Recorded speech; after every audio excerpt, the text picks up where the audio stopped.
Secretary Kerry can't seem to get off the stage, and you have to. When I'm the former secretary, I'll get off.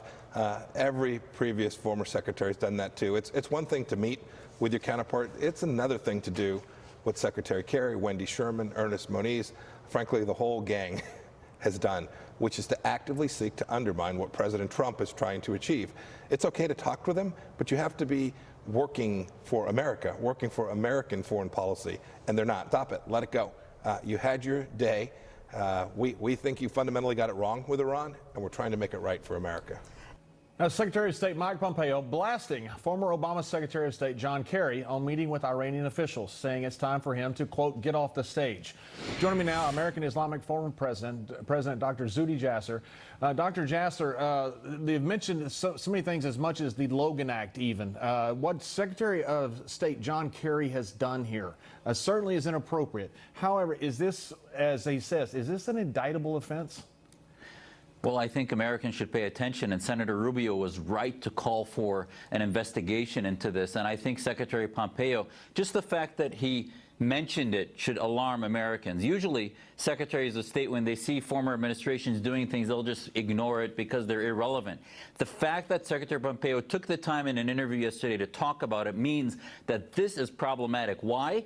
Secretary Kerry is going to a tyranny, a foreign government, a lead global sponsor of terror, whose image and sitting down with the foreign minister Zarif will be used to make us look weak, to make President Trump look weak. The impact is unfathomable, number one. Number two, you have revolutionaries on the streets of Iran who've looked to President Trump and Secretary Pompeo as beginning to finally effectuate change, to put a wall around the radicals in Tehran, and ultimately that is going to become unraveled if they say, oh, just wait it out. So yes, the Logan Act exists for a reason, and Americans need to ask themselves, why would Kerry do this? It's not just about him. There's an apparatus under him which involves the Islamist global lobby, includes the National Iranian American Council and others, and there is some big investigations, I think, that need to be done.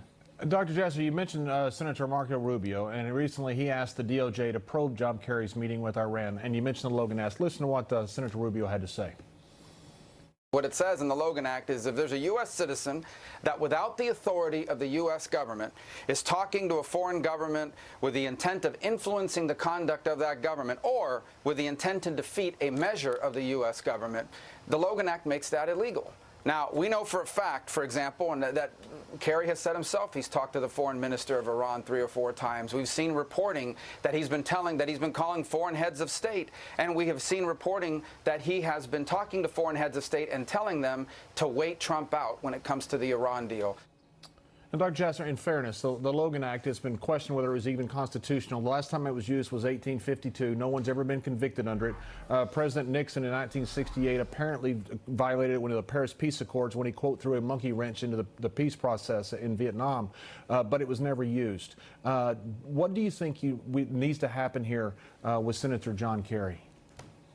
Well, I think parts of the Logan Act make sense, and they're rational, because we would have chaos if, as President Obama famously said, elections have consequences. So if elections have consequences, how can we effectuate an effective foreign policy if previous administrations are going to go around the world and say, oh, wait it out, this is irrelevant, and you end up fractionating and making us the least influential government in the world rather than the most influential. So therefore, moving forward, we need to actually, because this is going to happen not only now, but could happen in future administrations if we don't make Secretary Kerry, former Secretary Kerry, an example of what happens to those who don't respect the current administration. As Secretary Pompeo said, he's going to sit it out, sit on the sidelines in the future when he becomes a former Secretary of State. So as a former naval officer, I don't want my commander-in-chief made weak by former administrations who have political axes to grind, who aren't availed themselves of all of the information that the current administration has had